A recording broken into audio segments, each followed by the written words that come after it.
nationale, non, l'Église catholique a frappé à toutes les portes du monde et elles ont été ouvertes.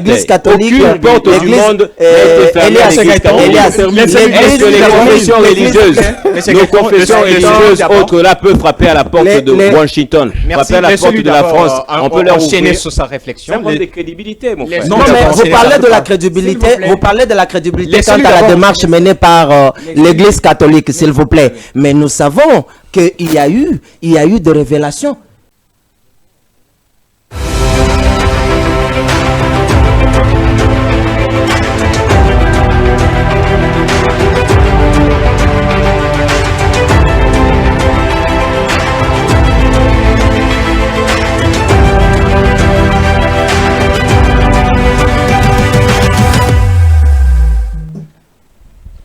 Mesdames et messieurs, bienvenue à votre émission au service de la nation de ce jour consacré spécialement avec les hommes de presse sur ce plateau. Nous avions voulu échanger avec les hommes de presse de la République démocratique du Congo. Donc quand je parle des hommes de presse, ce sont des journalistes qui vont nous accompagner sur ce plateau comme invités de ce jour. Mesdames et messieurs, comme nous le savons, spécial accord signé entre le Rwanda et la République démocratique du Congo hier, plutôt le 27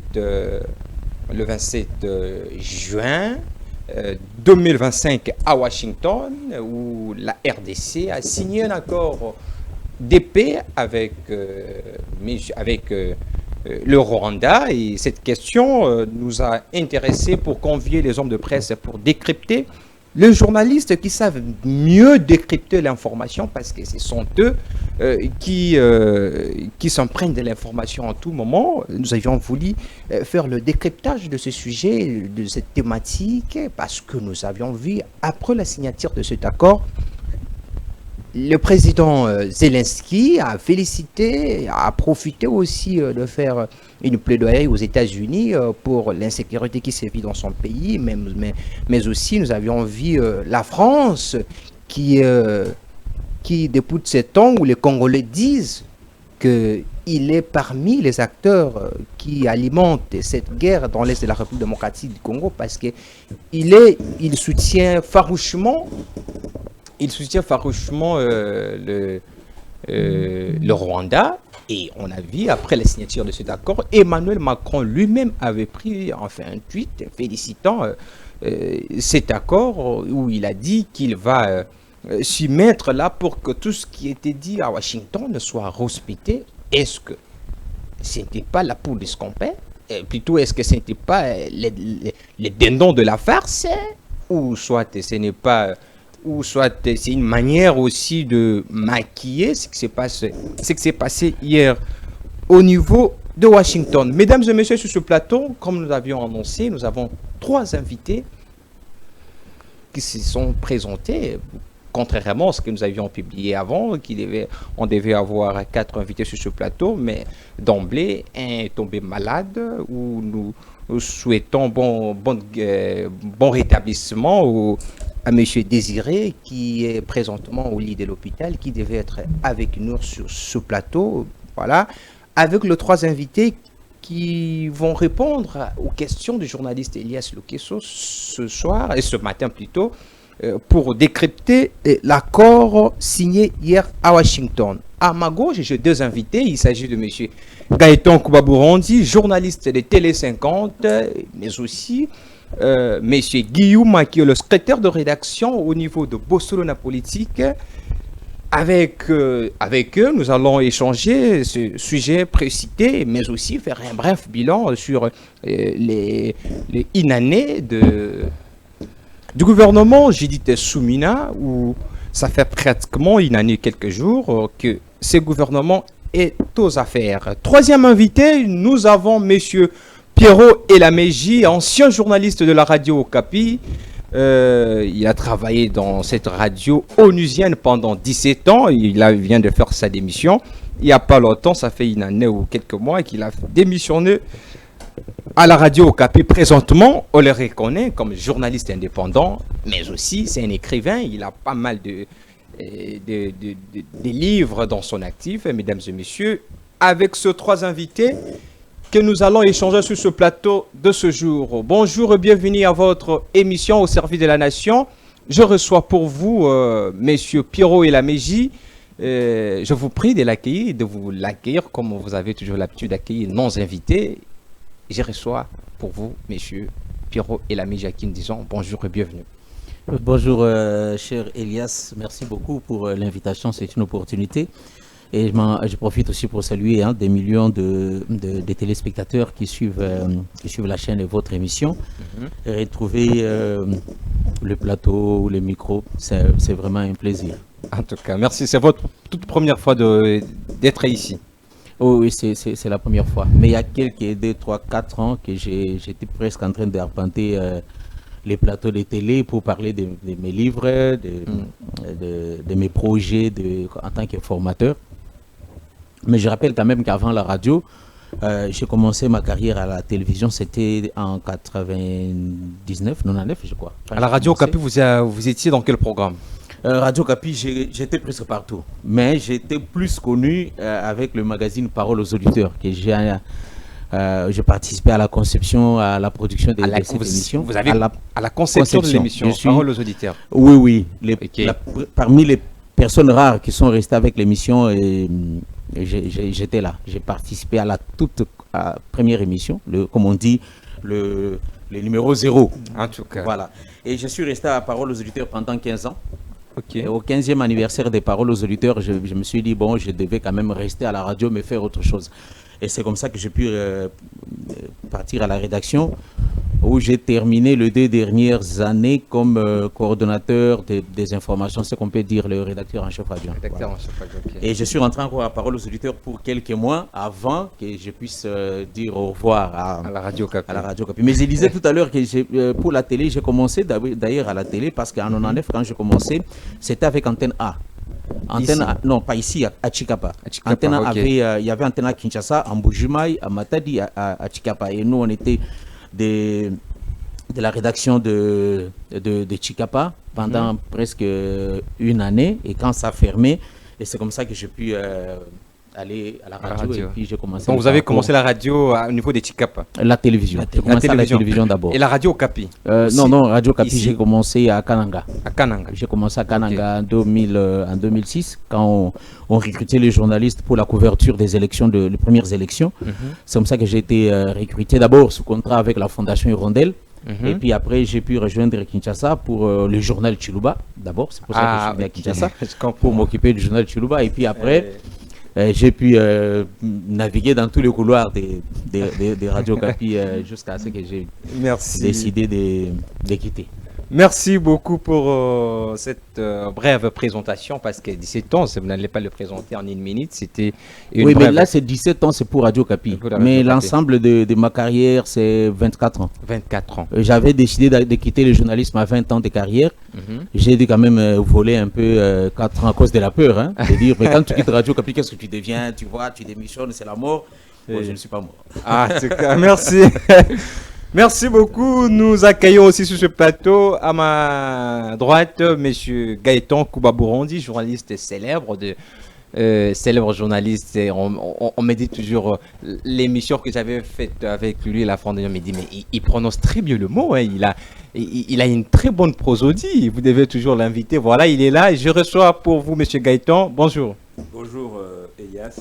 Merci de l'honneur que vous me faites de m'inviter à nouveau sur ce très bon cadre. Merci. Merci de l'honneur que vous me faites aussi de participer pour la première fois à l'émission Au service de la nation. Merci. J'espère bien que nous serons, et moi particulièrement, je serai au service de la nation pour leur livrer l'information, la vraie, afin de leur donner les moyens qu'il faut pour bien comprendre l'actualité politique et bien se décider également. Et décider également, chez vous là, on a toujours dit, que votre boss a toujours dit, le biscuit de presse, vous n'en avez pas aujourd'hui, je pense.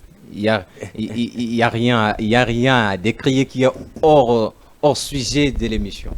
Je n'ai prévu que les éléments de langage par rapport à la thématique soulevée. Donc, je me suis bien renseigné pour pouvoir aussi bien renseigner la population. Merci beaucoup, M. Gaëtan Kouba-Bourandi. Mesdames et messieurs, à ma gauche, je reste toujours à ma gauche avec M. Guillaume, rédacteur, non, pas rédacteur, secrétaire de rédaction. Voilà, secrétaire de rédaction de la radio, de la télévision Bossolona Politique. Bienvenue. Merci. Un peu en retard. Bien évidemment, Kinshasa présente beaucoup de réalités. C'est au regard de cette réalité-là qu'on s'est pointé avec un léger retard, pour ne pas dire le retard proprement dit, dans le vrai sens du mot. Mais quant à ça, je tiens à présenter, n'est-ce pas, mes excuses. Voilà. Voilà. Et vous venez de le dire, je suis secrétaire de rédaction de Bossolo Télévision. Parce qu'il y a toujours une confusion dans le chef de Congolais. Bossolo na politique, c'est un programme, c'est un magazine d'entre les programmes, une émission, bien évidemment, qui compte cette chaîne. Donc voilà, en gros, c'est tout ce que je pourrais dire ou soit recadrer au regard des propos. L'émission précédente, vous avez défendu le pouvoir ici, mais apparemment, les aléas du système... Je n'ai jamais défendu le pouvoir, s'il vous plaît. Je suis... non, ça, il ne faut pas le dire. Je suis journaliste. Je pense que je reste dans une lecture objective au regard du fait. Je suis loin de défendre le pouvoir parce que je ne reçois aucun sou pour être porte-parole. Vous savez que le pouvoir est constitué de ceux qui sont censés le défendre. Malheureusement, je ne fais pas partie de cette ossature. Merci beaucoup, mesdames et messieurs. Que retenir de l'accord signé le 27 juin à Washington entre le Rwanda et la République démocratique du Congo? Qu'est-ce que nous devons retenir? Présentement, nous avons vu depuis là jusqu'à aujourd'hui, les gens continuent à en parler. Voilà, nous avions convié le chevalier, les experts, les experts de l'information pour faire le décryptage sur ce sujet qui intéresse pas mal de les Grands Lacs, mais particulièrement aussi le monde, parce qu'on a vu le président Zelensky qui s'était croché de cet accord pour faire une plaidoirie au président américain. Mesdames et messieurs, je commence la première intervention avec M. Gaëtan Kouba-Bourandi qui va répondre à la toute première question et directement à la thématique même de l'émission. Qu'est-ce que nous devons retenir concrètement, M. Gaëtan, de cet accord et que nous avions signé hier? Est-ce que réellement cet accord est venu au moment opportun? Qu'est-ce que la population réellement, qui ne connaissent pas souvent les enjeux politiques, qui ne connaissent pas aussi les agendas politiques, mais qui voient qui subissent seulement que les décisions que le politique prenne. Qu'est-ce que nous devons retenir de cet accord, M. Gaëtan Kouba-Bourandi? Le 27 juin devrait rester comme un jour mémorable dans la tête de tous les Congolais. On devrait peut-être, si cet accord réussissait, enseigner cela aux élèves. Le 27 juin, c'est un jour décisif aussi, où pourrait s'ouvrir un nouveau chapitre à la fois au sujet de la paix, au sujet du redressement économique même de la RDC. Ce n'est pas la première fois que la RDC coopère avec les États-Unis d'Amérique, mais souvent, ça a été à travers des agences, des renseignements, avec des coups bas, des messes noires contre des chefs d'État. Et pour la première fois, c'est une discussion qui est faite à la Maison-Blanche, au vu et au su de tout le monde. On parle de la RDC, pas sans nous, avec nous. Nous sommes représentés au plus haut point avec le chef de l'État. Nous avons signé un accord qui a un volet à la fois sécuritaire, un volet humanitaire et économique également. Donc, en tant que journaliste, je pense que c'est un jour très très important pour la RDC, surtout que ça intervient 3 jours avant l'indépendance du pays. Je ne sais pas si c'était un hasard de calendrier, mais le moment était opportun après que nous avons connu beaucoup de temps de guerre, beaucoup de personnes violées, tuées dans l'est du pays. Donc, ce qu'on doit retenir, c'est que les Congolais qui nous suivent doivent retenir aujourd'hui, c'est que à Washington, après que nous sommes passés par des processus de Nairobi, Luanda, à Doha, après même Togo, etc. Aujourd'hui, nous avons pu avoir un accord avec le Rwanda. Et les Rwandais, pour les Rwandais, ils affirment qu'ils ne l'ont pas dit clairement, mais pour nous, nous savons qu'ils ont dit clairement qu'ils ont fait des incursions. Le Rwanda a dit qu'ils n'ont pas dit clairement, ils ne sont pas encore clairs. Le ministre des Affaires étrangères du Rwanda dit que nulle part c'est stipulé que le Rwanda devrait retirer ses troupes de la RDC. Mais nous savons... Donc il affirme qu'il y a des troupes... Ils n'ont pas affirmé, à la place de parler du retrait des troupes rwandaises, ils parlent plutôt de la levée des mesures défensives. Mais nous savons, les Américains le savent, les Congolais doivent savoir que le Rwanda a toujours infiltré, a toujours mené des incursions, nous a toujours agressés et ils l'ont reconnu devant les Américains, devant la Maison Blanche, que cette fois-ci, ils vont respecter l'intégrité territoriale de la RDC et c'est vice-versa. On doit retenir cela, que le Rwanda nous avait vraiment agressés et à dater de ce jour, on doit voir le départ des troupes étrangères de la RDC. Ce qu'ils doivent retenir, premièrement. Deuxièmement, les Congolais doivent retenir aussi que... Avant de passer au deuxième sujet que les Congolais doivent retenir, vous venez de dire que le Rwanda n'a pas encore affirmé et nie aussi certaines parties par rapport aux attentes des Congolais et que le ministre des Affaires étrangères, M. Olivier, venez de dire ce que vous venez de dire là. Mais ce que, dans la faisabilité des choses, pendant que le Rwanda n'admet pas encore qu'il doit lever ses troupes au sol congolais. Retirer ses troupes de la RDC. Au sol congolais. Maintenant, qu'est-ce que nous devons maintenant faire? Parce que c'est le Rwanda qui agresse la population congolaise et unie. Donc, indirectement, il refuse encore d'élever ses troupes en RDC. Qu'est-ce que nous devons maintenant faire alors? C'est un jeu des mots, une guerre de mots. En diplomatie, il faut parfois aussi accepter certaines concessions. On ne pouvait pas rester longtemps là-dessus en disant au Rwanda, il faut mentionner sur le texte final que vous devrez retirer vos troupes de la RDC. Parce que eux, dans leur langage, ils ont toujours dit que nous avons mis en place des mesures de sécurité, des mesures défensives de sécurité. Pourquoi? Parce que la RDC, entre guillemets, soi-disant, soutiendrait les FDLR et en raison de la résurgence même du M23, on ne veut pas que cette guerre qui est menée au sein de la RDC puisse avoir un impact ou une certaine résonance au sein du Rwanda, raison pour laquelle ils ont mis une forme de bouclier. Et nous savons que ce n'est pas un bouclier, ce ne sont pas des mesures défensives. Nous savons que le Rwanda a soutenu militairement, politiquement, matériellement, logistiquement le M23, les M23 qui est entré, qui a repris du poids de la bête grâce justement à cet à cet appui du Rwanda. Donc c'était un jeu des mots que nous avons accepté de concéder comme ça, juste pour passer d'étape.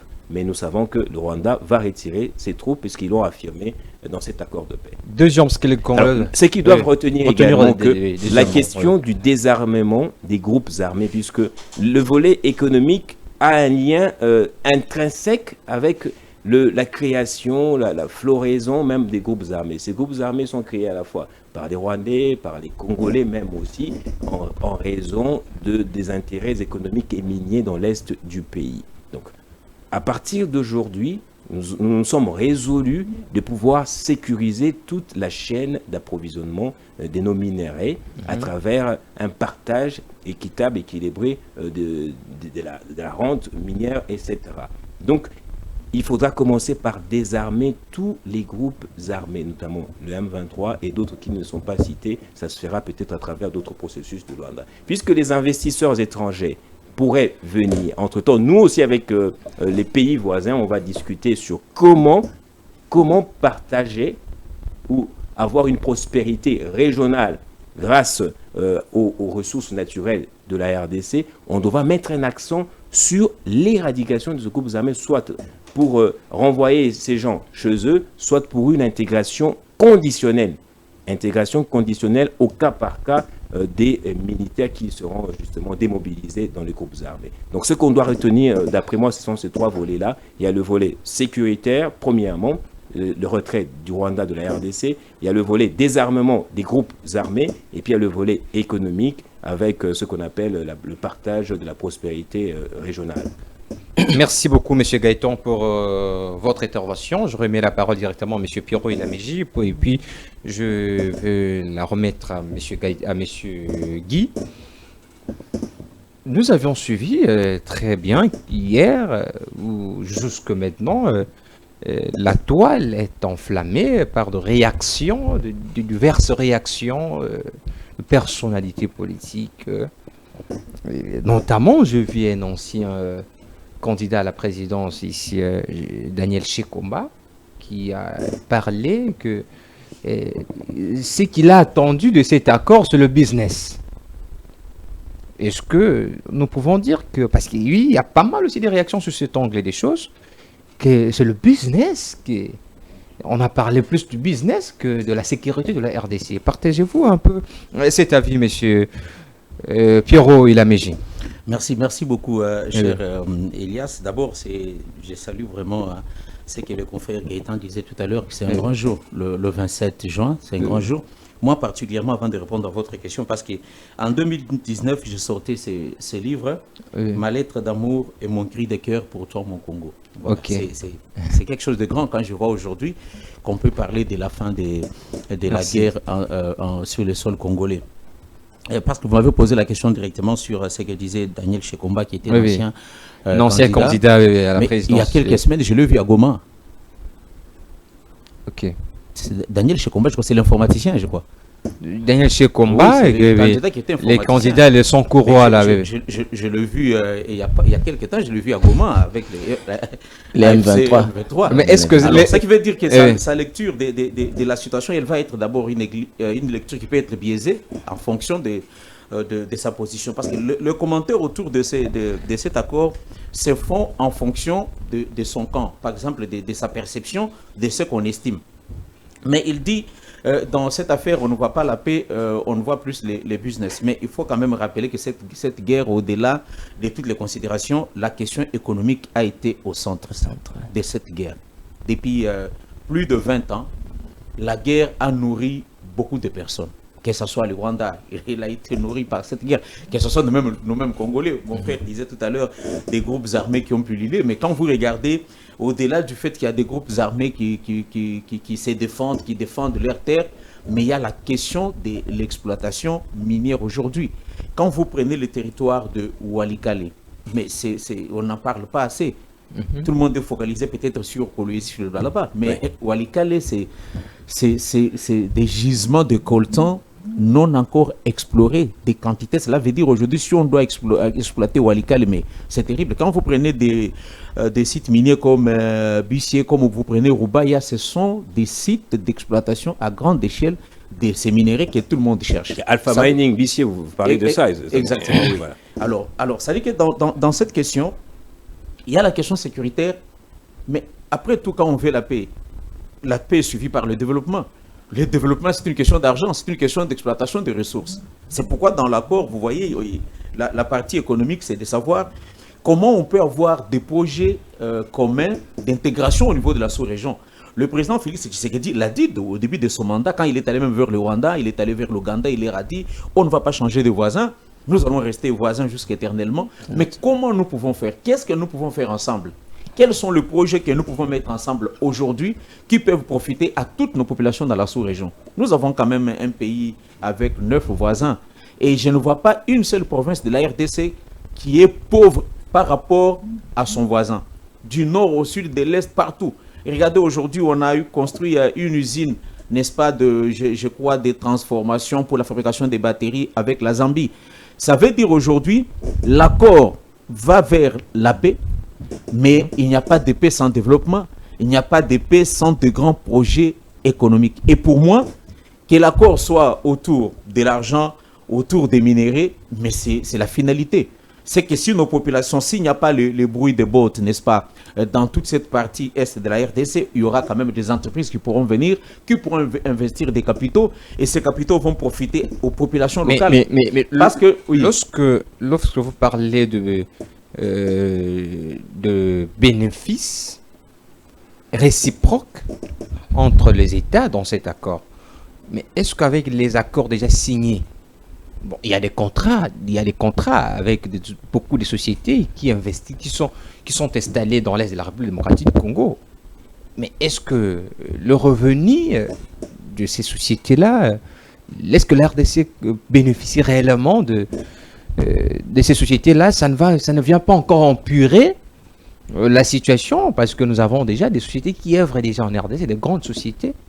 Oui, je ne crois pas que quand on prend toute la partie, est-ce que ça soit dans le territoire de Masisi ou de Rutshuru, l'exploitation minière reste encore artisanale. On n'a pas une exploitation industrielle à grande échelle, à part Alpha Mine qui est installé à Walikale, qui avait d'ailleurs quitté à cause de l'insécurité, ils sont revenus. Il faut dire que c'est une entreprise américaine basée au Canada, et c'est justement quand le M23 voulait entrer à Walikale que les États-Unis sont intervenus, et on a le statu quo que nous avons aujourd'hui grâce à ça. Voilà. Mais quand vous regardez l'exploitation qui s'est faite à travers, par exemple, que ce soit le M23, que ce soit les autres groupes armés, c'est une exploitation artisanale. Or, le revenu de l'exploitation artisanale, c'est ce qui profite plus à la contrebande plutôt qu'au trésor public. Parce que quand vous regardez des zones qui sont contrôlées, que ce soit par le M23, que ce soit par les autres groupes armés, on exploite et on peut sortir avec ça frauduleusement par la frontière. On arrive au Rwanda et c'est comme ça que le Rwanda a pu exporter autant de coltan, autant de tonnes et autant de tonnes, que ce soit l'or avec du côté de l'ex-province orientale vers l'Ouganda.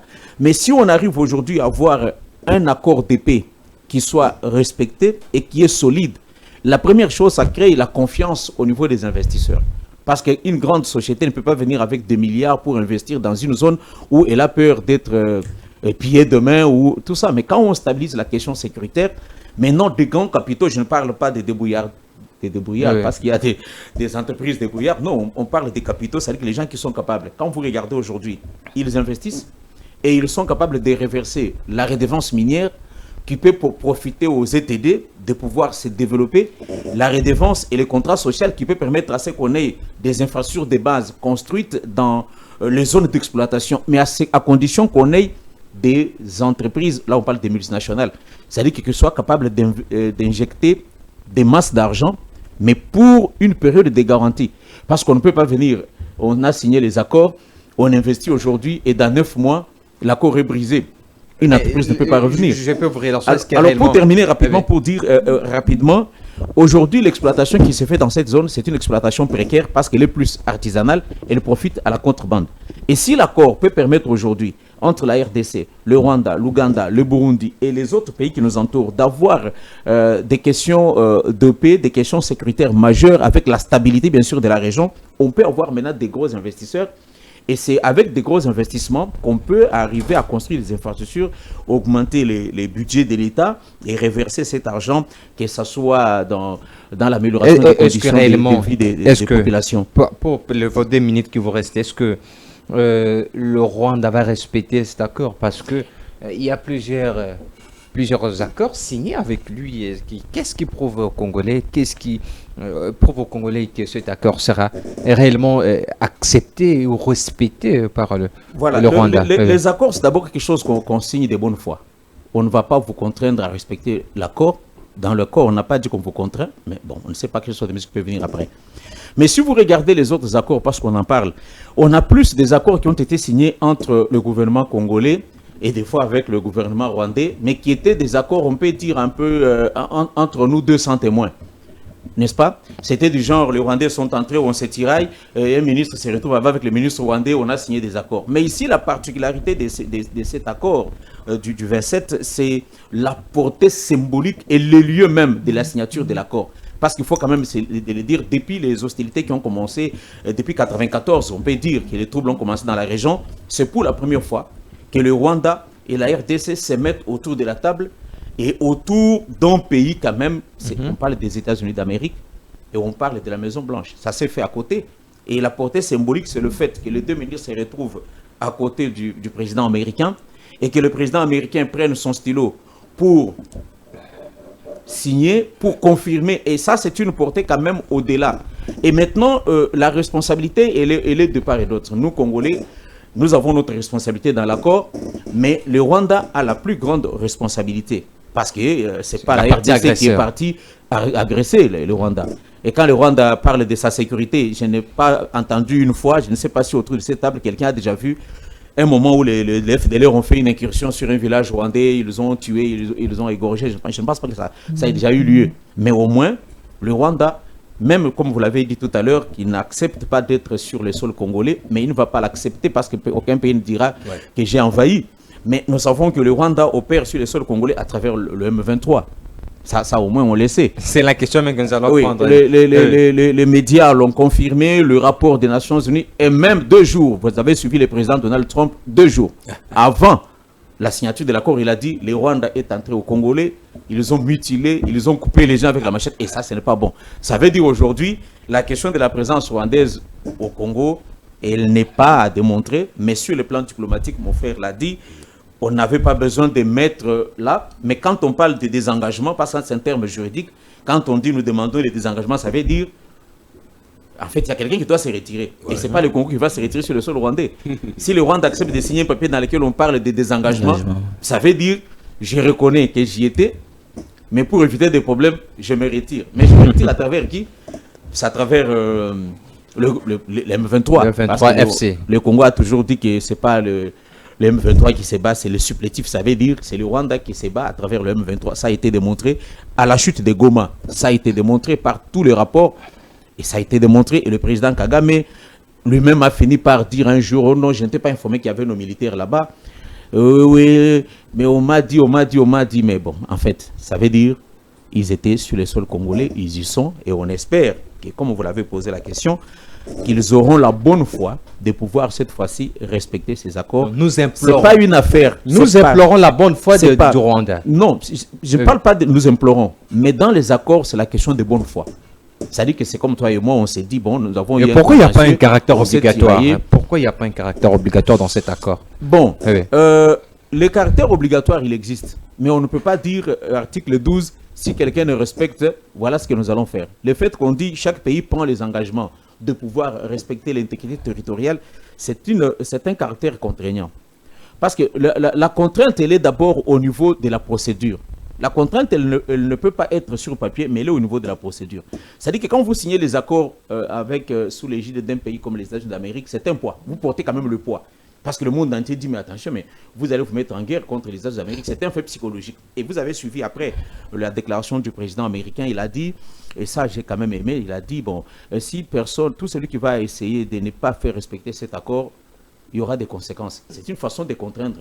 Parce qu'on se le dise, depuis les générations, les États-Unis d'Amérique n'avaient jamais pris une telle posture claire contre le Rwanda. Tous les présidents qui sont passés, on a pleuré, les Congolais ont crié, on a accusé. Et c'est pour la première fois quand même que les États-Unis d'Amérique mettent le Rwanda au banc des accusés et qu'un président américain à la Maison-Blanche les dise devant la face du monde que si cet accord n'est pas respecté, la personne qui pourra faire que ça ne soit pas respecté, il y aura des conséquences.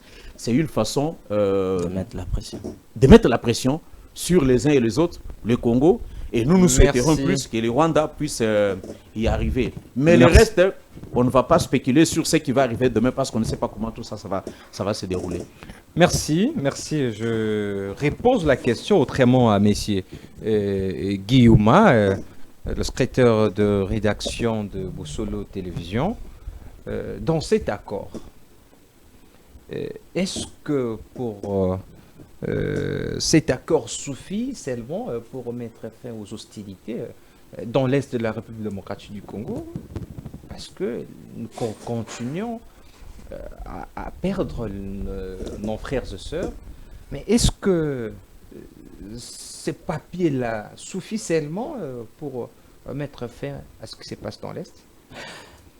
Bon, Elias, déjà merci. Et je pense qu'ici, les co-débatteurs avec qui on partage ces plateaux ont dû ramasser beaucoup de points et ils ont eu à définir les choses d'après l'accord qui a été signé ce vendredi à Washington. Et une chose en est que la signature de cet accord est un tournant historique pour la République démocratique du Congo.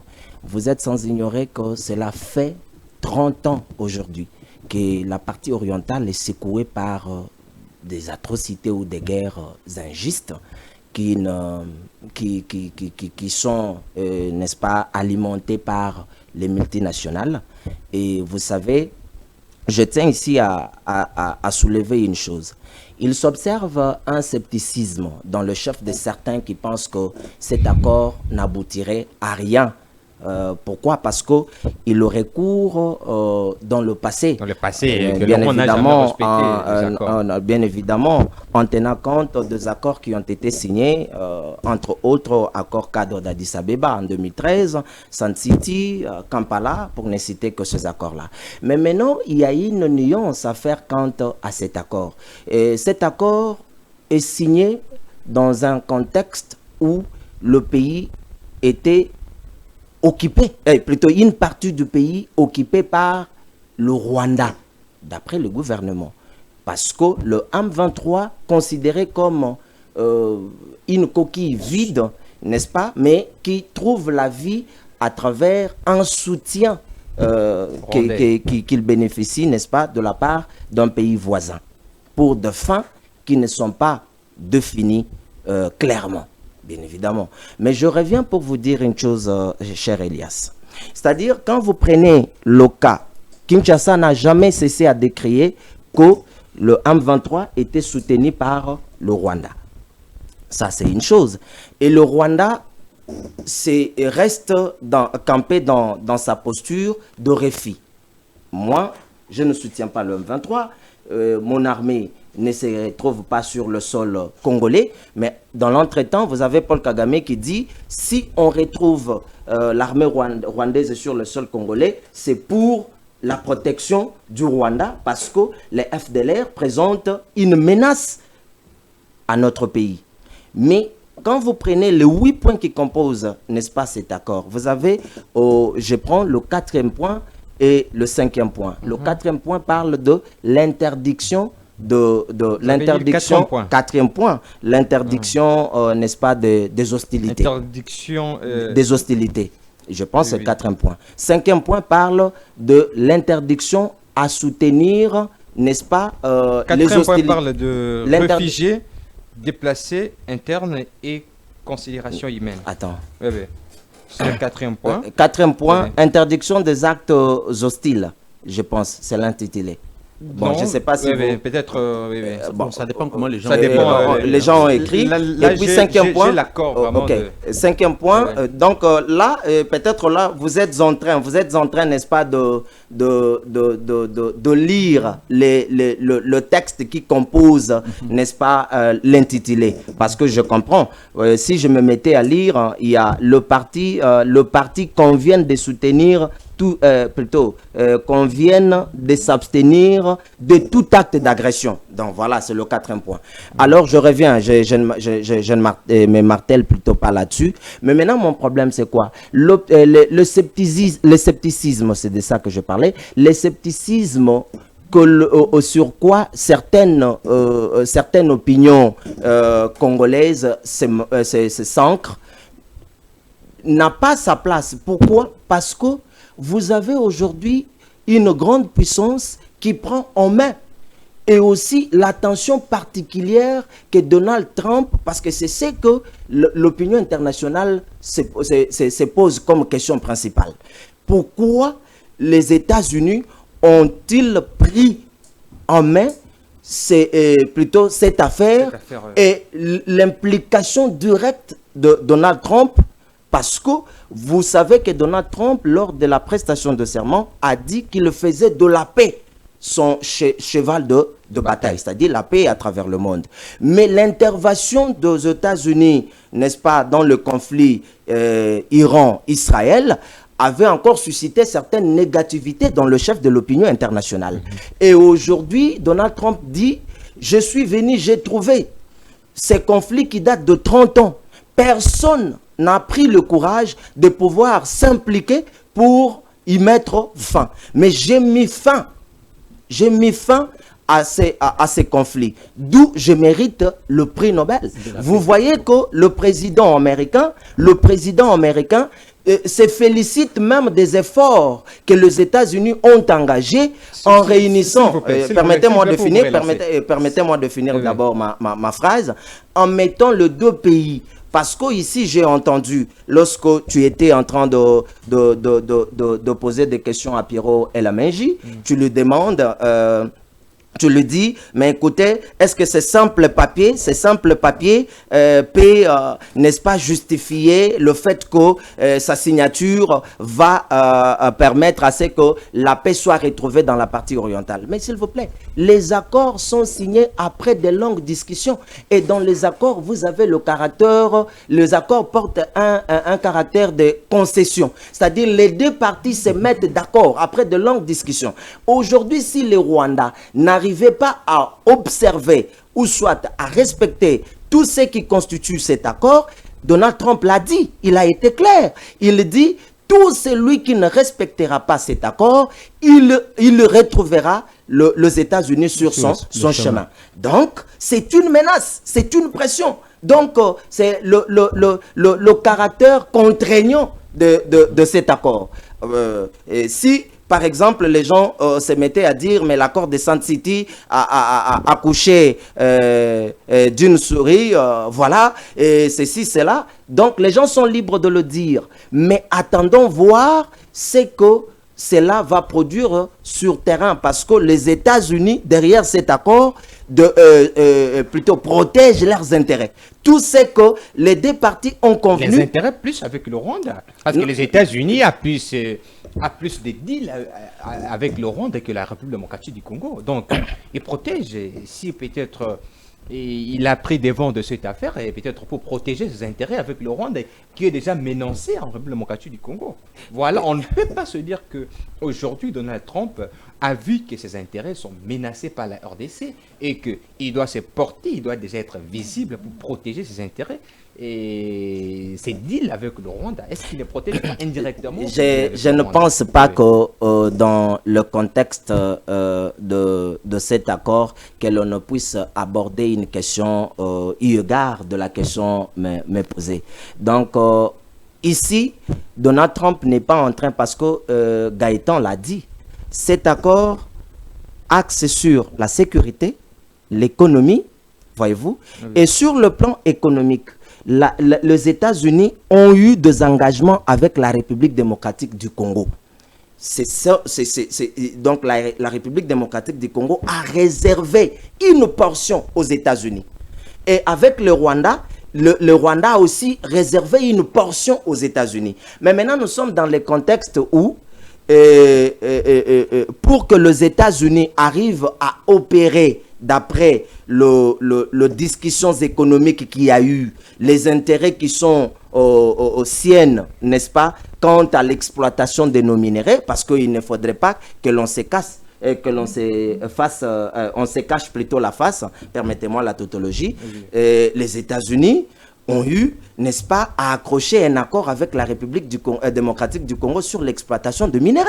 Et maintenant, pour exploiter ces minéraux, c'est-à-dire les zones d'exploitation se voient être en proie. Ce sont des zones en proie où l'insécurité bat son plein, où les agressions sont à répétition, n'est-ce pas? Et maintenant, qu'est-ce qu'il faut faire? Il faudrait plutôt que l'on amène la calmie, que l'on mette la paix, que la paix s'installe pour que les entreprises américaines viennent exploiter librement et en toute sécurité. Parce que ici, la question centrale, c'est quoi?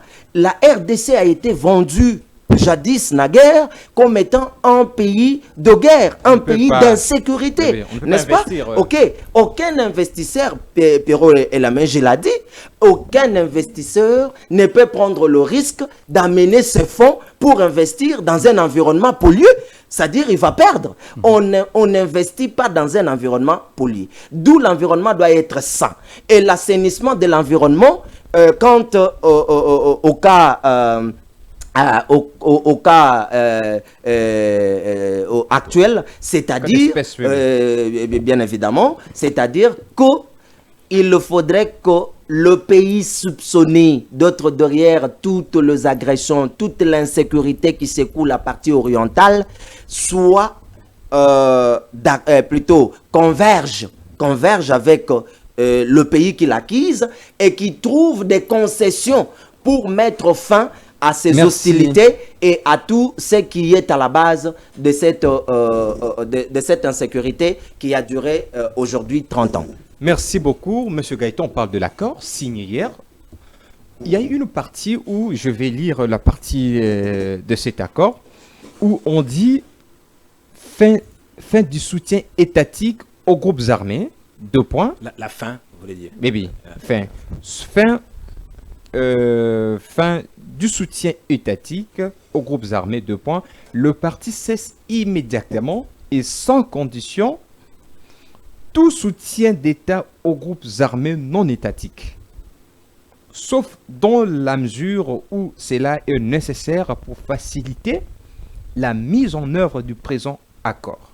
Donc, il y a un caractère là qui donne, qui met fin au soutien, qui met fin d'une manière urgente, subite, ce qui se passe dans la République démocratique du Congo. Nous, la RDC, nous disons que c'est le Rwanda qui soutient logistiquement, financièrement le M23. Et ici, on dit qu'on doit mettre fin au soutien étatique, qui est le Rwanda, selon nous, la République démocratique du Congo. Mais non, si demain, M. Gaëtan, on se lève tôt le matin demain et on voit encore le M23, là nous allons prendre la question du M23, qui continue avec ses hostilités dans l'est de la République démocratique du Congo, qui jusqu'à présent, dans cet accord, on n'a pas encore traité la question du dégagement du M23 AFC au niveau de Goma. Où est-ce que cet accord va intervenir si les hostilités avec le M23 et l'AFC continuent dans l'est de la République démocratique du Congo? Merci beaucoup, Elias, pour cette question, une très belle question par ailleurs. Je vais essayer un peu de m'étendre largement par rapport à ça. Quand on parle de la fin du soutien étatique aux groupes armés, c'est à la fois les accusations mutuelles de la RDC et du Rwanda. Je commence par les accusations de la RDC. Nous disons que le M23 est soutenu par l'armée rwandaise, par le RDF. Nous craignons que ce soutien militaire puisse justement déstabiliser les institutions de la République. Ça, c'est un aspect. Le Rwanda également nous accuse de soutenir les FDLR. Mais le Rwanda aussi, c'est peut-être pas mentionné là, nous accuse aussi de créer d'autres groupes armés qui constituent une menace pour lui, notamment les Wazalendo. Vous voyez. Oui. Alors, nous avions une posture au départ disant qu'il n'existait pas de FDLR. Après que le Rwanda a présenté certaines preuves, nous avons dit qu'est-ce qu'ils sont ces FDLR maintenant là? Elles ne sont plus rien, ces forces-là. Elles sont dérisoires. Ça, c'est avec l'ancien ministre des Affaires étrangères, M. Lutundu, là. On a dit que le M23 ne représente presque plus rien. Le FDLR. Merci beaucoup pour la correction. Les FDLR ne représentent plus rien. C'est une force dérisoire appelée à disparaître ou à mourir de sa propre mort. Le Rwanda a montré encore d'autres arguments avec des noms, des soi-disant responsables, chefs des FDLR ici en RDC.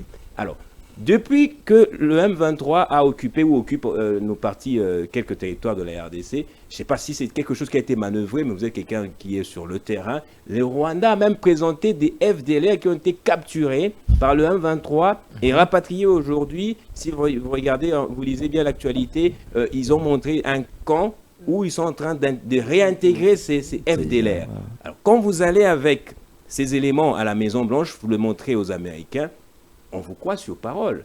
On vous croit sur parole. On dit, OK, c'est FDLR qui constitue une menace existentielle en raison de ses liens historiques avec la guerre, le génocide de 1994. C'est tout à fait normal que les Américains puissent prendre ça au sérieux. Donc, quand on remet ça dans l'accord, c'est pour dire que la RDC doit arrêter de soutenir les FDLR, parce que malheureusement, on ne peut plus nier qu'elles existent. Pourquoi? Parce que le Rwanda a beaucoup de preuves. Si les hostilités continuent, voilà. Les hostilités continueront. Pourraient continuer. Pourquoi? Parce que nous, on veut que le Rwanda ne soutienne plus le M23. Nous pouvons dire autrement. Mais ce qu'on ne doit pas se cacher aussi, il y a des Congolais au sein du M23.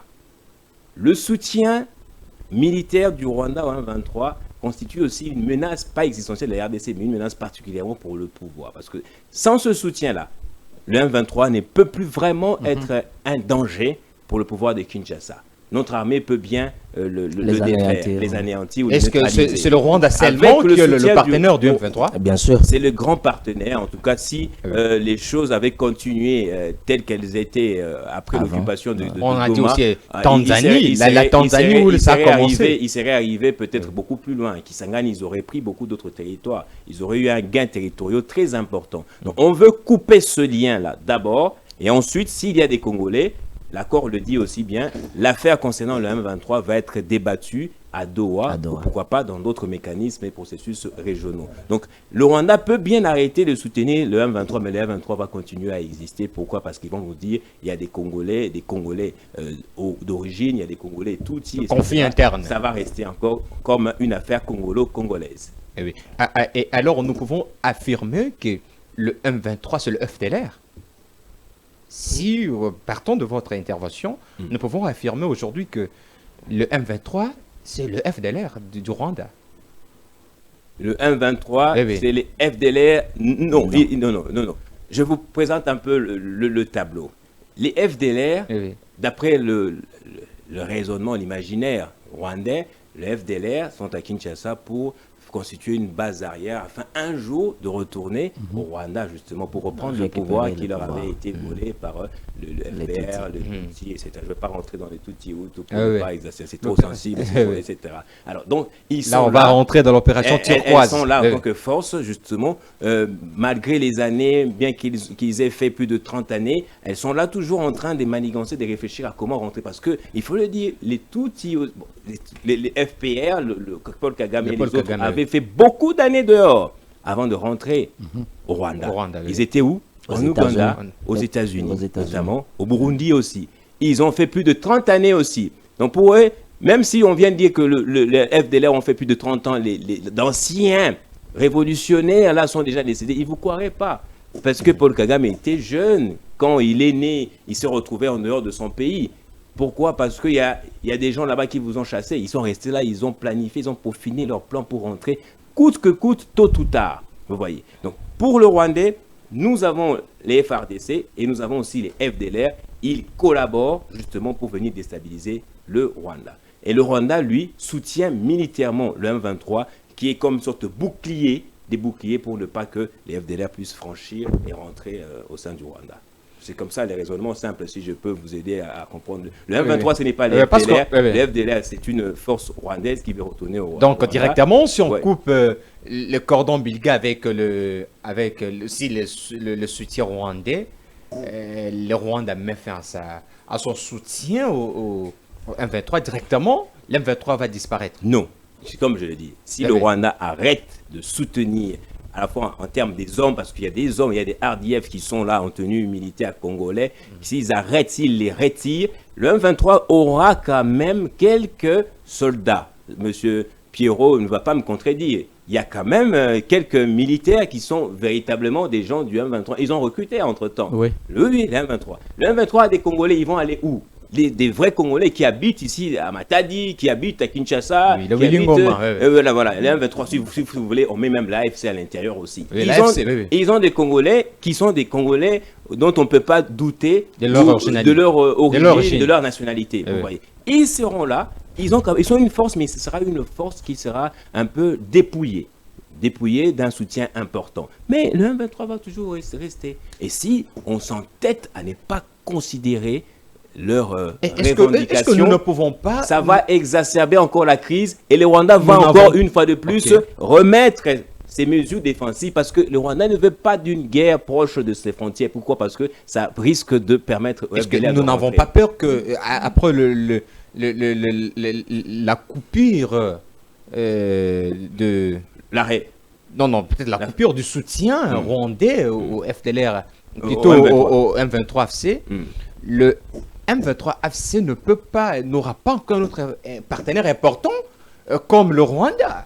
Est-ce qu'il ne peut pas chercher la Tanzanie, l'Ouganda, même si on a des bonnes relations, et autres, pour faire encore une force et qui fera ce qu'il puisse résister encore dans l'est de à Goma, Bukavu? C'est très difficile parce que le M23 est soutenu par le Rwanda pour des raisons qui sont multiples. Comme arrière-base, pour des raisons légitimes de sécurisation. Si, s'il vous plaît. Oui. Et comme je pourrais le dire, il y a des forces qui s'opposent aux États-Unis.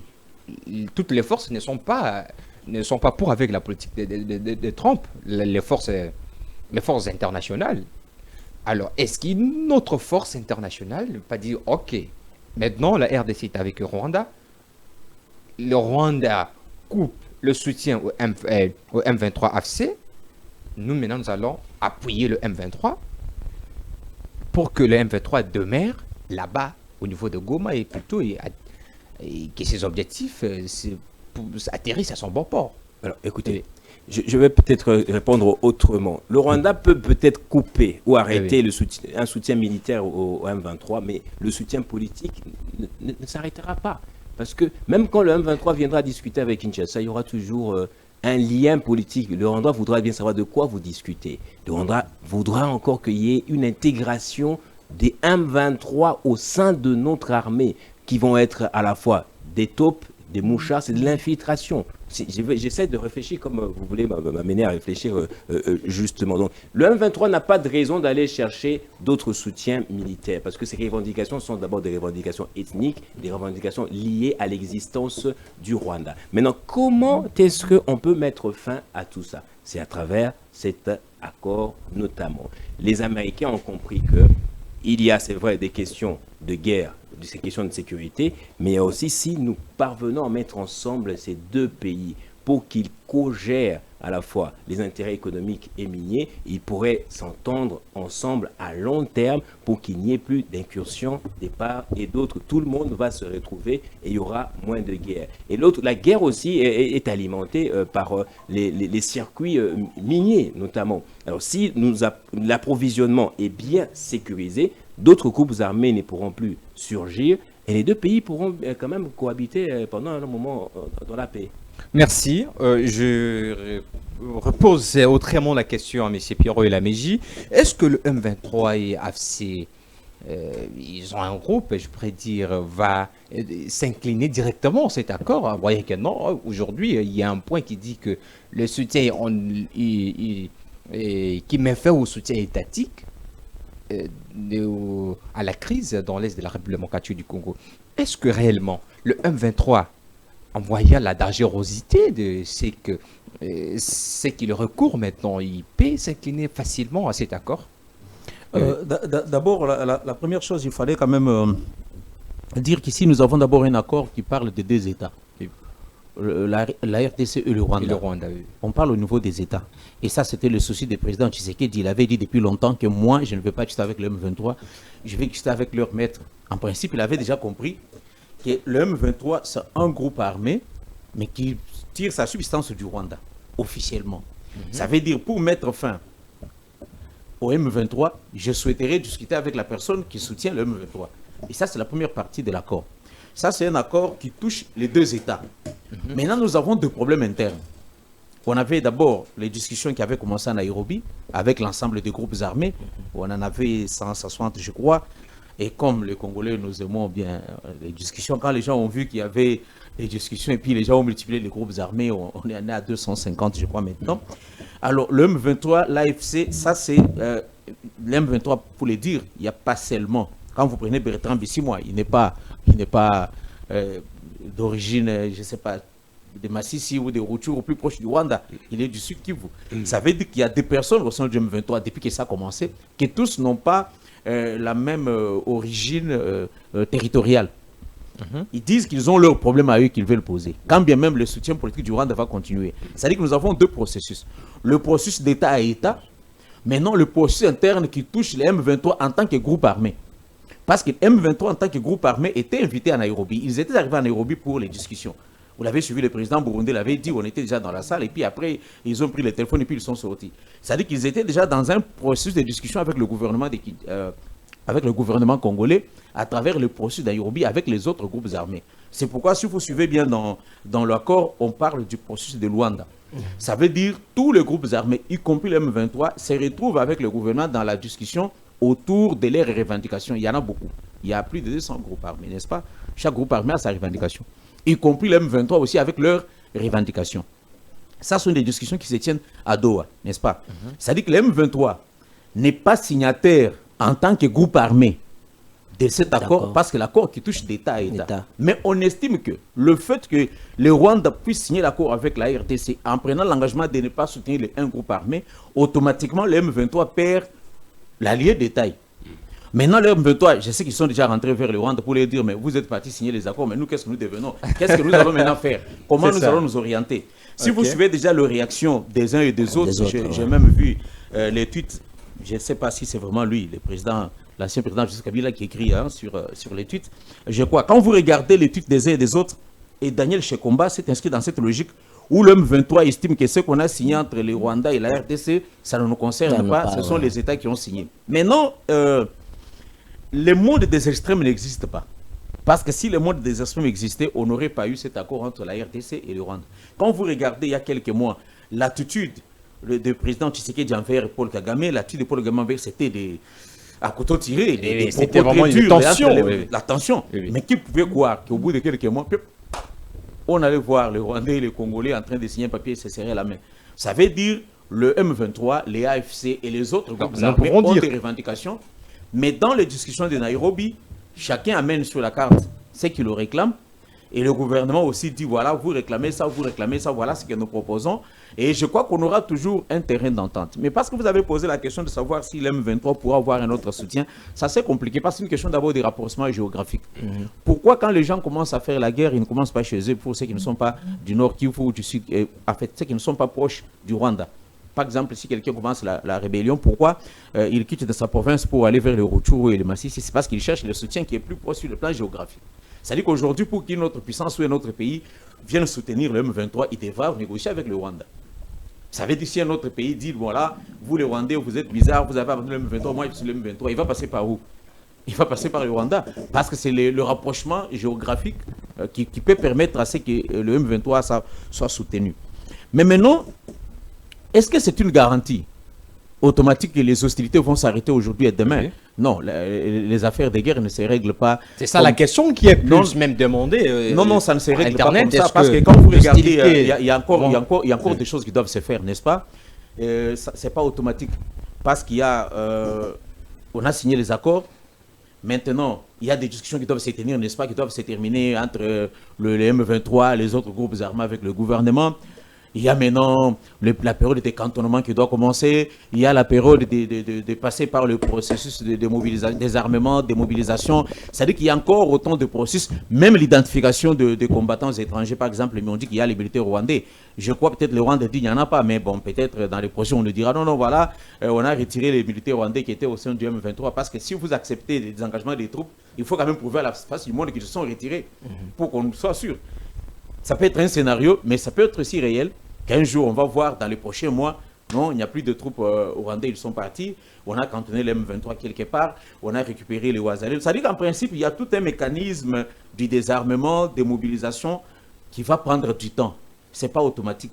Et aussi, sur le terrain, les provocations ne peuvent pas, parce que c'est une question de guerre. Et est-ce que les processus de la CENCO, plutôt des évêques, le dialogue ici en RDC, va considérer cet accord peut-être pour fédérer toutes les forces de la République en fait que... En fait, oui, depuis 1960, la RDC c'est un pays spécialisé dans les discussions, c'est notre force, c'est la capacité toujours d'avancer et puis de dire on ne veut plus de tout, puis revenons autour de la table, nous sommes spécialistes dans ça, on arrive toujours à s'y retrouver. Parce qu'on vous reprenez la situation du pays après la mort d'Emzé en 2001, on avait un pays totalement émietté, n'est-ce pas, avec autant de groupes armés, mais ils ont réussi quand même à aller à Sun City. On a réussi quand même à discuter, à trouver des accords qui ont permis qu'on ait des institutions aujourd'hui. Le processus, la démarche de l'Église, de la CENCO avec les CC, c'est une démarche comme tout autre, comme vous, comme moi. En fait, l'erreur que nous commettons dans notre pays, c'est de savoir comme s'il y a des personnes qui sont attitrées à mener des discussions, des démarches pour la réconciliation. Vous et moi, nous pouvons dire, nous les journalistes, nous nous mettons, nous allons voir les uns et les autres, on peut le faire. C'est-à-dire que ce n'est pas quelque chose qui est dévolu à une seule personne. Même vous, même d'ailleurs quand nous écrivons les livres ici, c'est une démarche que je fais pour amener les Congolais à s'entendre. C'est-à-dire que la démarche des évêques peut être couplée avec d'autres démarches, mais l'objectif doit être le même. Ça veut dire qu'on arrive à pacifier ce pays et qu'on arrive vraiment à s'engager avec de véritables projets de développement. Qu'on arrive quand même que les Congolais se mettent un juste réveil le matin, et il respire, il dit voilà, je suis dans mon pays, il a il a une route devant lui, il a l'électricité, il a l'eau au robinet, l'enfant part à l'école calmement, il peut aller au marché, il peut revenir, il peut prendre son transport à 1h du matin, il peut rentrer dans son quartier calmement. Une fois, je me rappelle une fois, pour fermer la parenthèse, on était dans un taxi, il pleuvait, et on partait vers Lemba avec un papa qui partait à Matete, mais vous savez que j'ai eu mal. Il était 21h, une forte pluie sous l'embouteillage, mais ce papa a failli mourir. Pourquoi? Parce que il ne sait pas comment il allait rentrer dans son quartier à cette heure-là. Il pleurait déjà, il disait, parce qu'avec l'insécurité, pour lui, ça dit que c'était 20h, tu ne peux plus rentrer dans ton quartier. Tu t'imagines? C'est-à-dire qu'on a besoin quand même qu'on arrive à avoir de projets pour lesquels on investit dans la lutte contre l'insécurité. Tu te réveilles le matin, tu pars, tu retournes, tu n'as pas peur qu'on puisse te faire du mal. Mais tout ça, c'est toutes les démarches de la paix, de discussion, c'est qu'on arrive à ça. Qu'on arrive vraiment à avoir un pays dans lequel, on le dit, il fait bon vivre. Merci et tout beaucoup. ça, merci. Même cette émission, c'est aussi des démarches comme celles que les évêques mènent pour arriver quand même à avoir un pays paisible dans lequel on peut rester. Tout à fait. Merci beaucoup. Je remets la question à M. Guillaume pour la deuxième fois de sa prise de parole sur ce plateau. L'affaire... que faut-il maintenant faire? Qu'est-ce que la RDC va faire réellement si aujourd'hui cet accord n'est pas respecté ou le M23 continue avec des hostilités et que les Congolais continuent à mourir? Qu'est-ce que la RDC va faire réellement? Je pense que la question a été déjà posée et les réponses, vous les avez eues. Et la RDC, d'abord, reste dans l'observation de ce qui a été signé. L'observance. Mais nous sommes là, on est dans une phase où il faut faire respecter ce qui a été signé. Et c'est comme j'étais en train de le dire tantôt, que on est face à l'observation du résultat sur terrain. Vous l'avez, on l'a bien dit ici par Gaëtan, tout comme Pierrot et Lamenji. On dit jusque-là, ça ne doit pas tomber comme un cheveu dans la soupe, ou soit ça ne doit pas se faire d'une manière exponentielle. Du coup, pouf, l'armée rwandaise que l'on considère de précaution. Nous sommes aussi dans le journalisme apocalyptique et donc prédire donc ce que les décryptages que nous faisons aujourd'hui peut aider aux autorités de prendre des précautions. Qu'est-ce que nous journalistes, lorsque nous faisons ce décryptage de cet accord, qu'est-ce que la RDC peut faire réellement si aujourd'hui le Rwanda n'arrive pas à respecter cet accord et le M23 continue avec ses opérations? C'est-à-dire en tant que pays, RDC en tant que pays ne croisera pas le bras. La RDC qui a choisi la voie diplomatique, qui a privilégié cette voie, et que si ces accords n'arrivent pas, parce que déjà, je doute fort que ces accords ne tiennent pas, n'aboutissent pas à un résultat escompté. Pourquoi? Parce que ça sera toute une honte pour les États-Unis d'Amérique qui se sont engagés à fond. Parce que c'est ça. Donald Trump n'acceptera pas qu'il soit, parce qu'aujourd'hui, vous l'avez si bien dit, que nous avons lu, je lis les tweets d'Emmanuel Macron, qui salue. Je vu Zelensky qui se réfère à l'acte posé par les États-Unis, en prenant cela comme un exemple pour la situation qui est la situation à laquelle son pays traverse. Voyez-vous, quant à l'agression russe. Que faut-il faire réellement si c'est pas mais j'étais en train déjà de répondre. Ce qu'il faut faire, c'est que la RDC va toujours appuyer sur le bouton. Question de pouvoir, n'est-ce pas, obtenir ce dont elle a besoin. La RDC a besoin de quoi? De la paix, une paix durable. La RDC a besoin de mettre fin à ces hostilités qui ont duré longtemps. Mais vous avez fait référence à Zelensky. Lui aussi implore la voie diplomatique, mais quand il s'agit d'une agression, il réagit armément. Non, mais écoutez, déjà ici, Elias, il y a une nuance qu'il faut faire. La RDC n'est pas en guerre contre le Rwanda. Ça, il faut préciser. C'est le Rwanda qui agresse la RDC. Jusque-là, la RDC n'a jamais, n'est-ce pas, déclaré officiellement que je suis en guerre. Et la RDC était en train, n'est-ce pas, de subir des attaques, n'est-ce pas, du M23, AFC M23, soutenu par le Rwanda. Parce que la RDC considère ces mouvements comme étant un mouvement supplétif du Rwanda. Voyez-vous? Donc, nous sommes dans une... vous ne pouvez pas, en fait, faire cette approche comparative quant à ce que l'Ukraine et la Russie, la Russie subissent ou soit sont en train de vivre. Parce que là, nous avons une guerre engagée où l'Ukraine attaque une partie du territoire russe et vous avez la Russie qui réagit et qui est en possession d'une grande partie de l'Ukraine. C'est différent. Là, nous sommes dans une guerre soutenue par l'Occident. Vous avez l'OTAN qui est derrière, n'est-ce pas, l'Ukraine. Vous avez l'Union européenne qui soutient. Vous avez toutes ces puissances que vous connaissez qui soutiennent, n'est-ce pas, l'Ukraine. À la différence de la situation dont traverse la RDC. Donc, selon vous, vous l'avez ici dit, comment on appelle, Gaëtan évoque une question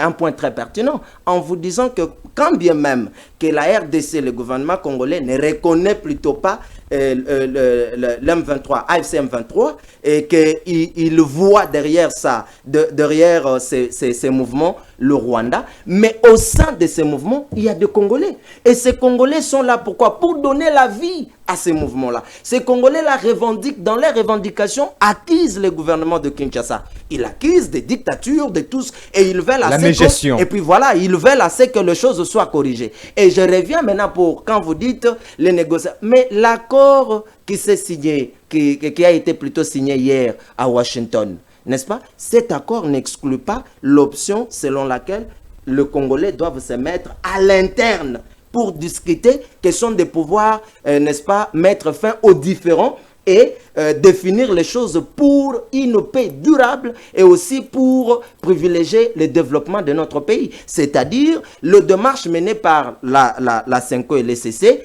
trouveront le sens d'après ce que le président de la République, lui qui est le garant de la nation, va donner comme mot final à cette démarche-là. C'est-à-dire, si se décide aujourd'hui que la CENCO et l'ECC, en incluant aussi l'église de réveil, prennent en main, n'est-ce pas, cette démarche pour pouvoir réunir tous les Congolais autour d'une table, discuter sur la question du Congo et trouver des compromis pour la bonne marche et aussi définir des options qui vont privilégier une paix durable parce que les Congolais ont besoin de la paix.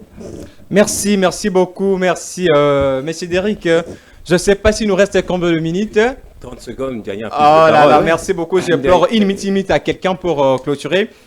Très chers téléspectateurs, vous avez compris, le décryptage se fait ici à l'émission Au service de la nation. L'accord signé à Washington le 27 juin entre le Rwanda et la République démocratique du Congo devant aux États-Unis, à la Maison-Blanche, où le président Macron, je ne sais pas, est-ce que le président de la République a déjà rencontré Macron?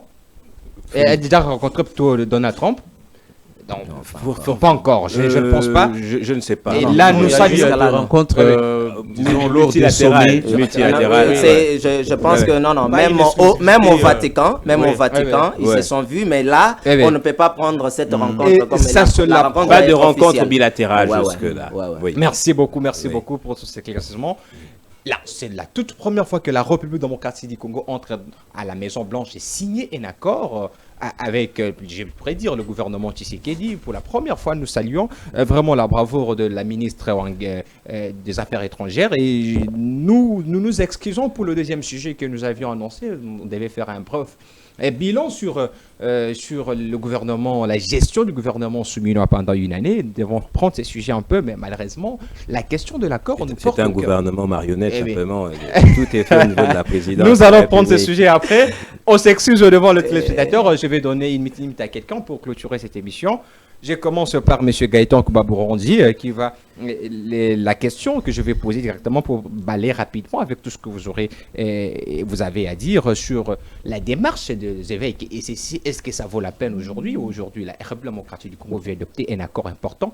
La démarche de l'ECC, est-ce que ça vaut sa peine encore jusqu'à aujourd'hui? C'est quoi l'avenir de cet accord? Quand bien même qu'on a salué l'initiative, même si on pense que c'est un jour décisif et important. Qu'est-ce que moi je suis en train de voir? Le risque, c'est quoi? C'est d'avoir un chef de l'État qui n'a plus sa tête sur les épaules, qui pense que j'ai obtenu ce que Israël et Iran ont obtenu après que les Américains interviennent militairement en bombardant l'Iran. Ils ont obtenu la paix, mais après quoi? Au prix de quelque chose, le bombardement des sites nucléaires. J'ai obtenu ce que Zelensky n'a pas obtenu jusque-là. L'intervention américaine, le deal contre sécurité contre mines, ils clament cela. Ils ont fait des rencontres en Turquie, etc. Mais jusqu'à présent, ça n'a pas encore abouti. Vous voyez. Et j'ai craint que le chef de l'État puisse minimiser les revendications à la fois de l'opposition à Kinshasa et même de l'opposition qui se trouve dans les zones occupées. En l'occurrence, les revendications de l'AFC et de l'ancien président de la République, Joseph Kabila. Oui, il risquerait de minimiser cela, pensant qu'il a un parapluie important. Je l'ai senti quand vous avez suivi son interview accordée à la journaliste angolaise, la seule accréditée à la Maison-Blanche, la journaliste, c'est une consoeur, Victoria Verana, etc. Qu'est-ce qu'il lui a dit?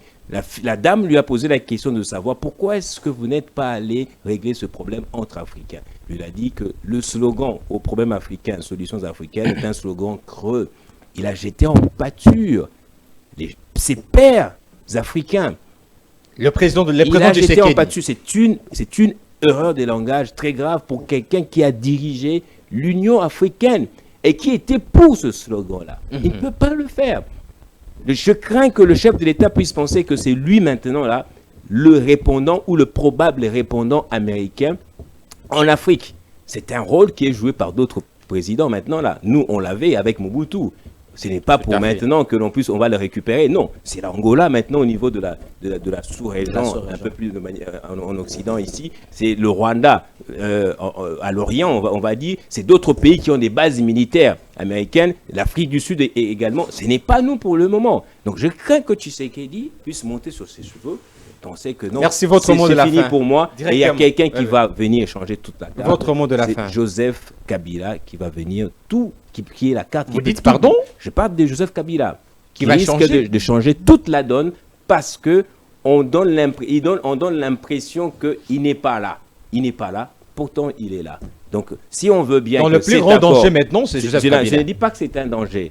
J'ai dit que le chef de l'État devrait considérer tout le monde, et à la fois l'opposition non militaire et l'opposition militaire, les revendications des Congolais. Il ne devrait pas avoir derrière lui ou contre lui, et à la fois les organisations régionales, les Congolais et ses pairs africains. C'est ça les dangers. Merci, nous laissons la primeur de la clôture de cette émission à messieurs Elamiji. Je prends...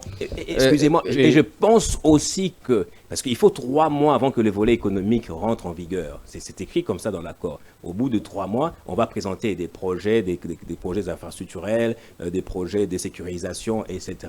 Et s'il n'y a pas d'accord, s'il n'y a pas de négociation entre Congolais ici, on peut aller comme ça jusqu'à la fin de l'année prochaine et on va commencer à parler élections et on n'aura pas profité justement de cet accord malheureusement. À cause de quoi? À cause des égos des uns et des autres. Merci.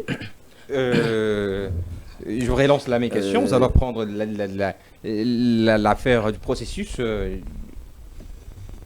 de dialogue interne entre les forces frustrées, qui est l'opposition militaire et non militaire, ici en République démocratique du Congo, qui a occupé une grande partie de l'est de la République démocratique du Congo. Est-ce que cette démarche vaut encore sa peine jusqu'aujourd'hui avec cet accord qui est vraiment d'une grande importance aux yeux du gouvernement, les États-Unis, ce n'est pas n'importe quelle force quand même, mais il peut faire face aussi même à l'opposition militaire ou non militaire. Elias, je comprends déjà le sens de ta question, mais avant plutôt de rencontrer directement vous avez une minute, s'il vous plaît. Puis chiter, voilà. Mais je ne suis pas tout à fait d'accord avec Gaëtan lorsqu'il dit que le président de la République, en tenant le propos qu'il a tenu vis-à-vis de pères africains, et que c'est un élément du langage qu'il ne pouvait pas tenir. Moi, je pense qu'il avait droit de le tenir. Pourquoi? Il a décrié l'hypocrisie qu'il y a dans le chef des chefs d'État africains. Pour le chef d'État, tout le monde est hypocrite sauf lui. Alors, si tout le monde est hypocrite sauf lui, Gaëtan, les catholiques sont hypocrites, les opposants sont des hypocrites. Gaëtan, tout le monde les Rwandais sont des hypocrites. Cher confrère Gaëtan, je te laissais développer ta pensée, mais j'étais justement en train de recadrer d'après ma compréhension. C'est pas une façon de dire que je rejette ce que vous avez dit, parce que vous avez le plein droit de le dire, ça n'engage que vous, mais moi je peins aussi mon tableau pour dire que le président de la République avait le plein droit de le dire, faire entendre ou faire savoir à la face du monde que j'ai été coopératif. Je suis allé vers tous ces gens parce que lorsqu'il a accédé au pouvoir, le président de la République est allé voir Paul Kagame, il a vu Museveni et puis il a vu celui de Burundi pour, n'est-ce pas, harmoniser les choses. Donc privilégier la coopération entre ces États, mais chose qui n'a pas... Et donc voilà. Mais aujourd'hui, qu'est-ce qu'il y a? Vous dites, le président de la République, je chite s'il vous plaît Elias, je suis en train de chiter. Merci. Le président de la République, lorsqu'il était président de l'Union africaine, il avait privilégié son mandat plutôt sur faire taire les armes. C'était le slogan clé, faire taire les armes dans l'espace africain. Donc, faire taire les armes, il est hypocrite que l'on voit. La RDC qui partage, qui est dans une organisation régionale, sous-régionale, panafricaine, je ne sais pas moi, avec le Rwanda, mais c'est le même pays membre de l'Union africaine, pays membre de l'EAC, qui attaque un autre pays membre de cette organisation. Et sous l'impuissance des États membres qui ne savent pas sanctionner ou soit condamner cet État. Ou dire clairement que la RDC est victime d'une agression du Rwanda, et ainsi de suite. Mais je chite parce que... Il a fait à quelles armes le chef de l'État de l'Union africaine? S'il a rencontré les pays voisins de la RDC, c'était pour asseoir son pouvoir et contre Kabila particulièrement. J'étais en train de rencontrer plutôt l'argument de mon confrère. Vous dites ici, les négociations au niveau, ou soit les discussions au niveau interne. Les discussions au niveau interne. Les discussions, non, ça c'est son raisonnement. Ce n'est pas alléluia et amen. Ça n'a pas été dit par le chef d'État africain. Donc je reviens en tant que journaliste qui raisonne tout haut, donc en disant ceci, que nous privilégions les discussions internes parce que dans l'esprit panafricain, l'arbre à palabre est ce qui règle le problème interne. Voilà. Merci beaucoup. Je donne la parole en dernière fois sur cette table avant que je ne puisse clôturer cette émission à M. Pierrot Elamechi, ancien journaliste de la radio Okapi, cofondateur de l'émission. Parole aux auditeurs. Monsieur Elamechi, Monsieur Gaëtan l'a si bien dit que le chef de l'État risquerait, je m'accroche vraiment sur cet angle des choses, sur son intervention, parce que c'est aussi un aspect très important, où il affirme que le chef d'État risquerait, même si dans les conditionnels, risquerait de négliger le médiation interne ici, parce qu'il a eu un accord important des États-Unis. Comment vous faites la lecture? Je ne pense pas que si c'était ça, il n'aurait pas, la délégation congolaise n'aurait pas rencontré le M23. Ils sont en discussion à Doha. Il faut quand même le rappeler. Le gouvernement congolais discute avec le M23 à Doha.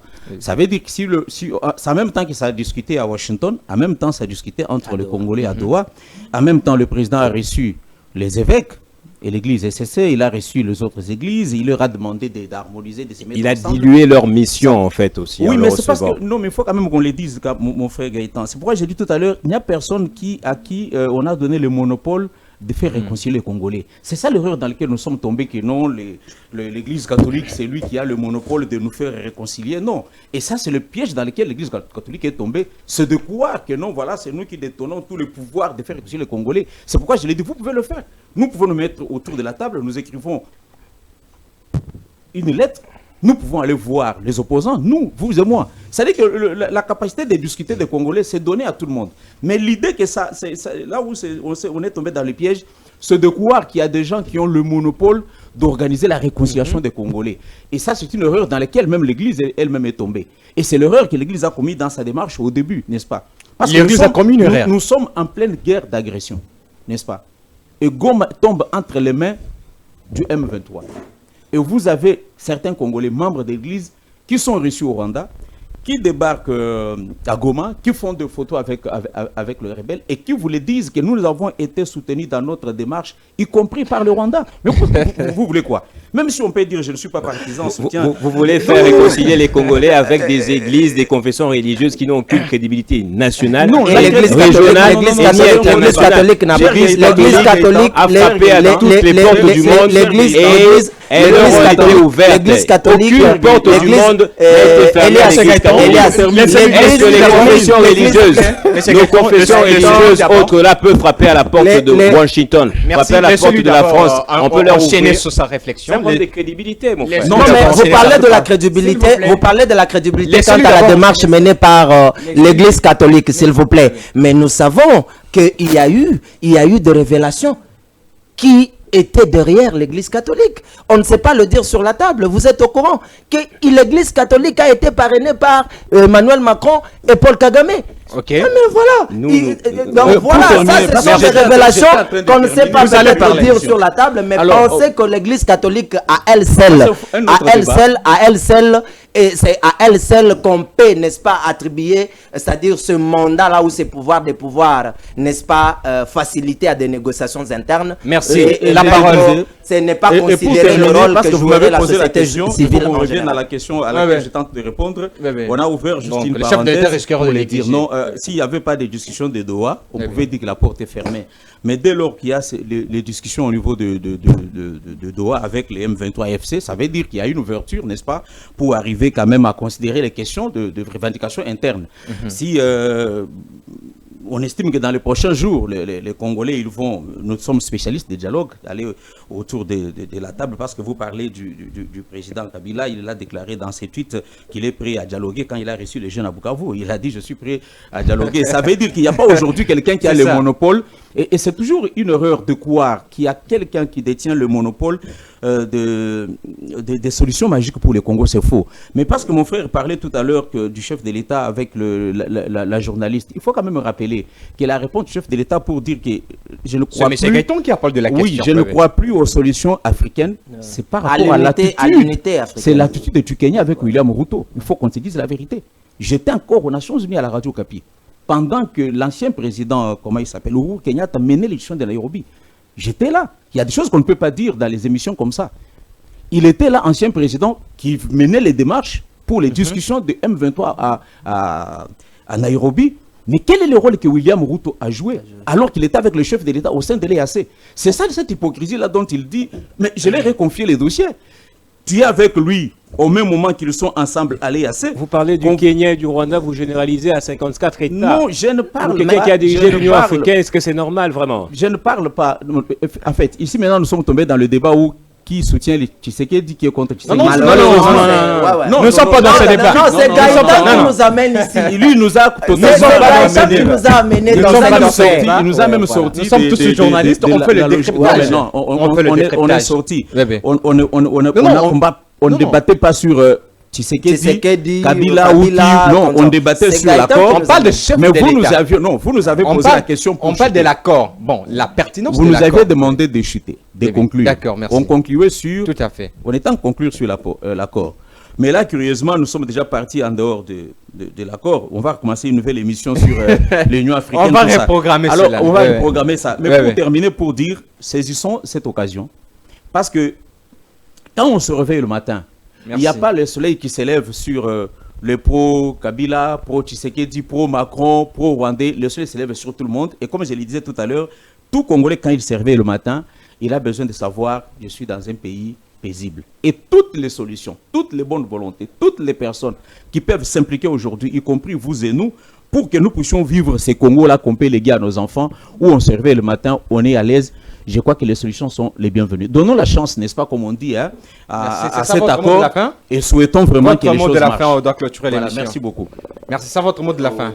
Voilà, donnons la chance à cet accord et travaillons pour que les choses marchent. J'ai vu, il y a un petit bouquet que vous allez présenter voilà, avant là. Je l'ai dit encore, j'ai écrit ma lettre d'amour. Je peux voir, c'est là s'il vous plaît. Voilà, ma lettre d'amour et mon cri de cœur pour toi, mon Congo. Et d'ailleurs, quand vous prenez ces livres du début à la fin, ces livres, c'est une révélation. Je l'ai écrit pendant 3 jours et 3 nuits sans dormir. Au mois de quand je l'ai sorti, c'est un message que j'ai reçu pour m'adresser aux Congolais. Dans la lettre, là, il y a la lettre adressée aux journalistes, aux ministres, à toutes les couches, aux militaires, aux policiers. C'est les choses qui se font aujourd'hui. Tout ce qu'on dit aujourd'hui, moi, je l'avais reçu et je l'ai écrit à travers ces livres et je lance ces cris de cœur et ce message pour que nous tous, nous puissions travailler pour la paix et c'est la chose la plus importante. Merci beaucoup. Lorsqu'un journaliste arrange déjà sa veste, c'est que l'émission est déjà à son terme, mesdames et messieurs. Vous aviez suivi avec nous sur ce plateau, nous avions fait le décryptage de l'accord signé à Washington entre le RDC et le Rwanda devant le secrétaire d'État américain, M. Rubio. Mesdames et messieurs, vous avez compris toutes les tendances. Chacun de ces journalistes de la capitale de la République démocratique du Congo a décrypté cette actualité et cet accord. Vous allez le juger, vous allez prendre ce qui est bon et ce qui est mauvais, vous allez le rejeter. C'est à vous d'apprécier ce qu'on a fait aujourd'hui, mesdames et messieurs. On s'excuse encore pour la dernière fois pour ce qu'on n'avait pas pris, le sujet du bilan d'un an du gouvernement Souminia, mais je vous invite aussi à acheter ces bons livres écrits par des journalistes. Et les journalistes ne sont pas seulement ceux qui parlent aussi devant le micro, mais ils sont aussi des écrivains. Donc voilà, aidez-nous qui avait sorti, je me rappelle, ça a été le vernissage avait eu lieu par le Kouloutou Jean-Marie Kassamba qui avait, je pense, c'est vernis. Oui, c'est lui qui avait présenté cet ouvrage. Mais le baptême, c'était Dr Michel Mouvoudi. Oui, donc merci beaucoup. Je demande à tout Congolais de s'imprégner de ces livres. C'est par cet appel à acheter ces livres que nous clôturons cette émission du jour. Au prochain numéro. Mesdames et messieurs, au revoir.